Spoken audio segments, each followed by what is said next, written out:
Are you ready to move away from the hustle of the city and live in a space where there's 300 days of sunshine? Come with me as we uncover the charm of 5 rural towns in central Washington. I'm also going to expose one hidden gem community that is the perfect spot for the waterfront vacation home. Let's dive right into it. First stop on our list today is Cashmere. This is an adorable little town, 20 minutes west of Wenatchee, 15 minutes east of Leavenworth.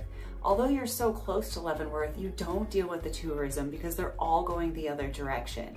Also, if you're living in Cashmere, it is gonna cut probably 30 minutes off of your commute if you're driving into Seattle frequently. The landscape of Cashmere is absolutely stunning. It is a valley of orchards and farmland surrounded by mountain peaks. The downtown is a charming Western theme, and it is surrounded by craftsman-style historic homes. This community has a little bit of everything to offer. There's a community swimming pool, there is a library, you're gonna find quite a few different restaurants and cafes. It is home to the apple cotlet factory, if you're familiar with that. There are a few old, deteriorated historic buildings that are being remodeled and turned into trending businesses, making for some great workspaces. This town is great for outdoor enthusiasts as well because you have Pinnacle State Park. For rock climbing, you are really close to all of the alpine trailheads that are in the Enchantment Range. You have whitewater rafting. The Wenatchee River flows right through town. There's a beautiful park where the majority of the commercial rafting boats actually pull out of. Cashmere has a livability score of 70, which is higher than the Washington state average and much higher than the national average. The population is a little bit over 3,300 people, and it is growing really quickly at a rate of 2.57% year over year. The national average is about 1.1% a year. Now, as far as home affordability in this area, you're going to find it about average to the Wenatchee area, if not maybe a little bit lower. You can still find homes in the $400,000 price range.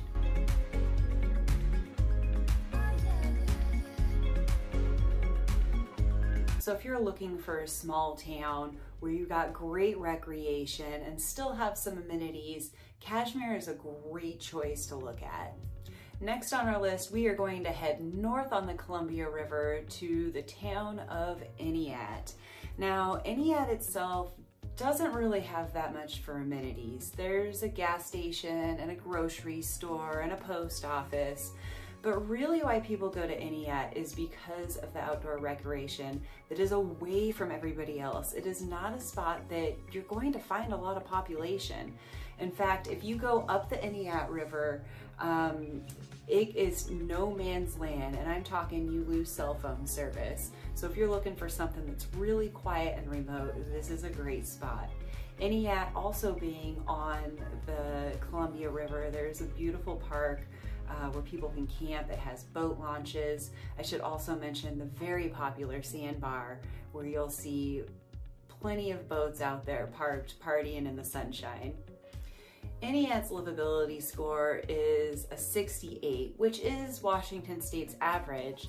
Now, I think it should be rated higher than that, but I think it gets a little bit of a lower ranking probably because of the amount of amenities. I should mention, if you're living in Entiat, you're about 20 minutes from Wenatchee, which is where you're going to do the bulk of your shopping. Entiat's population is just over 1,300 people, but it is also growing at a rapid rate of 2.89% year over year. This has become a very popular spot for people moving who want to be away from it all and have it all at the same time. Now, it's said that the average home price in Entiat is about $470,000, but there's really a big gap in that. You can find, there's a lot of homes that are in the $300,000 price range, and then it kind of gaps, and then you're gonna find a lot of homes $600,000 and above.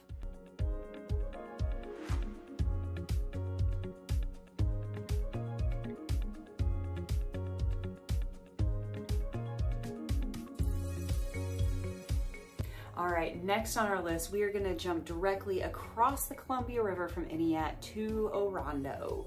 Now, I know what you're thinking, what is Orondo? Where is Orondo? It's because Orondo doesn't have really anything in it. There's a gas station and some fruit stands, but it is its own zip code, and it's a place that I really wanna point out because it is a stretch of the Columbia River that has a ton of spectacular waterfront homes, and you can typically pick these up a little bit cheaper than you can, say, in Chelan. So the key is to Orondo is we're in Douglas County, and Douglas County has no regulations on short-term rentals. So that brings me to the neighborhood that is one of the best to own waterfront vacation homes. We are going to go to a small community with an Orondo address, Sun Cove. Now, this community is set up on a hillside, but they have waterfront park with their private marina.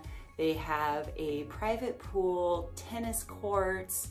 It is just a really nice spot to own a waterfront property or in a waterfront community.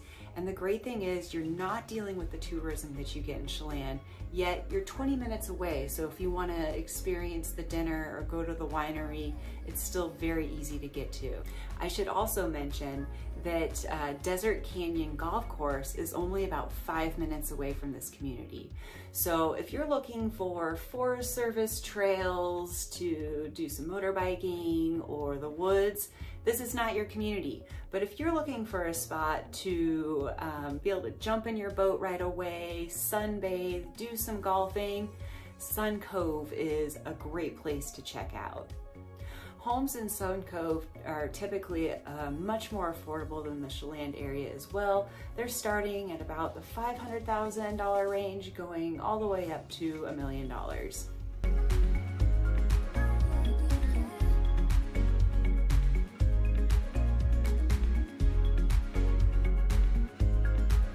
For the next stop today, we are going up the plateau to Waterville. Now, this is a very interesting town. It is mostly a farming community, and the population is only just over 1,000 people. They have a very cute historic downtown that has restaurants, cafes, they have a small bookstore, there is a grocery store, they have a park, a haunted hotel. They also are the seat for Douglas County, which is really odd. You would think that that's in East Wenatchee, but it's not.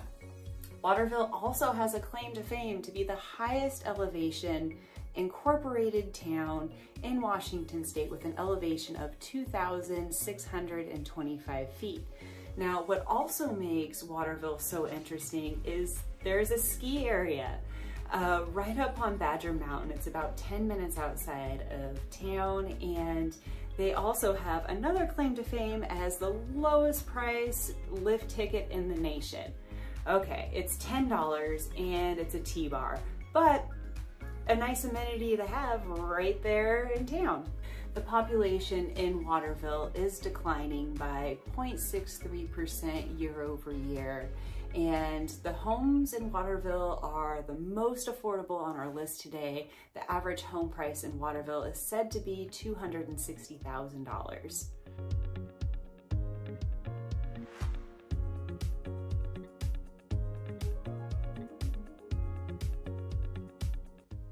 For the next spot on our list, we are going to go south on the Columbia River all the way past East Wenatchee to Rock Island. Now, Rock Island is not an island at all, but there is a lot of rock out there. It has a livability score of 56, and you'll have to do your own research on why. Rock Island has a couple of small convenience stores, a restaurant, a golf course. Rock Island's population is a little over 1,300 people, but is the fastest growing area on our list today, growing at 4.77% year over year. And I think the reason that Rock Island is growing so quickly is because of its affordability. The average home price in Rock Island is $295,000, while Wenatchee's average home price is closer to $470,000. Rock Island is only 15 minutes from town, and builders are going crazy out there. So if you're looking for something a little more affordable and really close to town, Rock Island might be a great spot to check out.